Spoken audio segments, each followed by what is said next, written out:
Cooch Behar MJN medical college হাসপাতালে মাতৃমা বিভাগে প্রসূতির মৃত্যুকে কেন্দ্র করে উত্তেজনা ছড়ালো শুক্রবার। মাতৃমা চত্বরে ভাঙচুর, পরিস্থিতি সামলাতে লাঠিচার্জ করতে বাধ্য হলো পুলিশ। জানা গেছে, গত 27শে ডিসেম্বর দিনহাটার শুক্তাবাড়ির বাসিন্দা আশরাফুল হকের গর্ভবতী স্ত্রী খাদিজা বিবিকে কোচবিহার মাতৃমাতে ভর্তি করা হয়। পরদিন 28 তারিখ এক কন্যা সন্তানের জন্ম দেন তিনি। পরিবারের অভিযোগ, এরপর থেকে ধীরে ধীরে ওই মহিলার শারীরিক পরিস্থিতি খারাপ হতে শুরু করে, কিন্তু চিকিৎসার গাফিলতির কারণে আজ সকালে তার মৃত্যু হয়। এরপর থেকেই পরিবারের লোকজন মেডিকেল কলেজ হাসপাতাল চত্বরে ভাঙচুর চালাতে শুরু করে। ঘটনার খবর পেয়ে ছুটে আসে কোতোয়ালি থানার বিশাল পুলিশ বাহিনী। পরিস্থিতি সামলাতে পুলিশ লাঠিচার্জ করতে বাধ্য হয়। এরপর পরিস্থিতি নিয়ন্ত্রণে আসে। সমস্ত বিষয়টি খতিয়ে দেখতে কিছুক্ষণের মধ্যেই সেখানে পৌঁছান কোচবিহার এমজেএন মেডিকেল কলেজ হাসপাতালের রোগী কল্যাণ সমিতির চেয়ারম্যান পার্থপ্রতিম রায়। এই ঘটনায় ব্যাপক চাঞ্চল্য তৈরি হয়েছে। ব্যুরো রিপোর্ট, উত্তরের সংবাদ।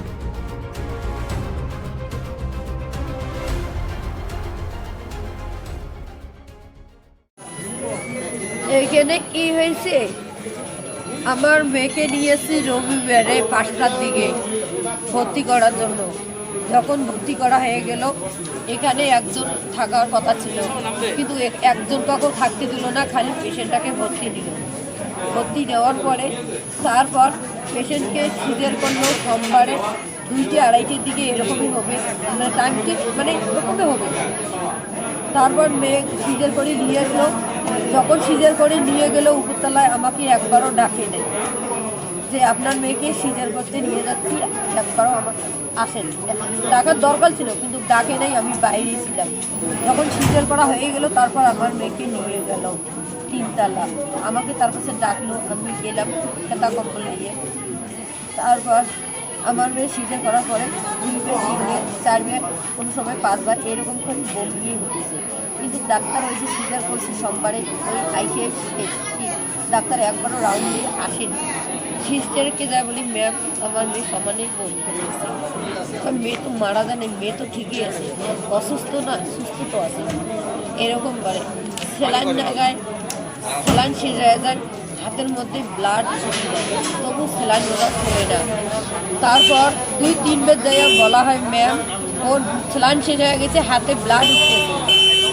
ওরা তারপর 2-3 বার বলার পরে তারপর আসে স্যালাইন বদলাইতে।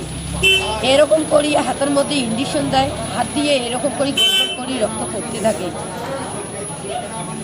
আমার মেয়ে অসুস্থ, একটা লক্ষ্য ওইখানে থাকতে দেয় না, যেহেতু যাই কুকুরের মতন ব্যবহার দেখায়। আমার মেয়ে যদি কোনো অসুবিধে হয়, একাই থাকে, যদি ডাকে সিস্টারকে, সিস্টার চত্থাপ করতে।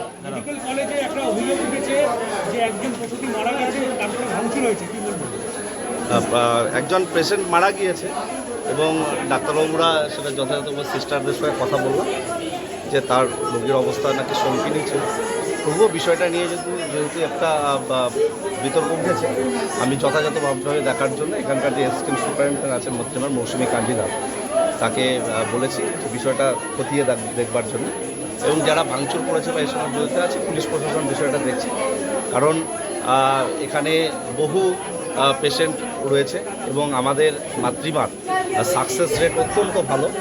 তো স্বাভাবিকভাবে 1-2টো ঘটনা বিভিন্ন সময় কেন ঘটছে বা কী হচ্ছে, আদত রোগীর কোনো সমস্যা ছিল নাকি অন্য কোনো বিষয়, ওটা ব্যাপারটা দেখার জন্য আমি বলেছি। আমি নিজেও আসলাম। এবং তাছাড়া আজকে 1 জানুয়ারি আমাদের দলের প্রতিষ্ঠা দিবস। আমি মাতৃমাতে রোগীদের মধ্যে ফল দিতে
খাইছো